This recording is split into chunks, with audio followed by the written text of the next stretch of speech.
Ben ritrovati con il TG Flash di New Sicilia. Nella serata di ieri si è verificato un incendio nell'impianto 1000 della raffineria ISAB Sud situata nella zona industriale di Siracusa.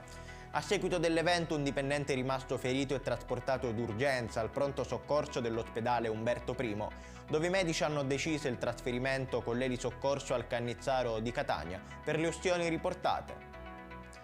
La morte di Loredana Guida, l'insegnante 44enne di Agrigento deceduta per una forma gravissima di malaria contratta in Nigeria, è stata al centro di una lunga attesa di giustizia da parte della famiglia che chiede da 3 anni risposte sulla vicenda. La famiglia di Loredana ha deciso di scrivere una lettera per raccontare il calvario vissuto dall'insegnante e chiedere giustizia. Questa mattina Siracusa si è svegliata sotto una fitta nebbia causata da un particolare fenomeno conosciuto come lupa di mare. Questa condizione atmosferica si verifica quando una massa d'aria calda e umida si sposta su una superficie marina a delle temperature fredde. I residenti della città sono stati sorpresi da questa nebbia insolita che ha creato un'atmosfera unica ma anche difficoltà nella visibilità delle strade e dei monumenti.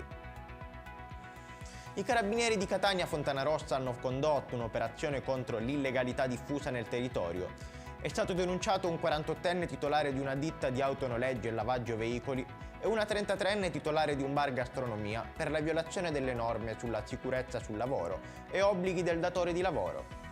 In conseguenza di ciò ai titolari è stata inflitta una maxi sanzione di 38.200 euro con la sospensione temporanea delle rispettive attività imprenditoriali.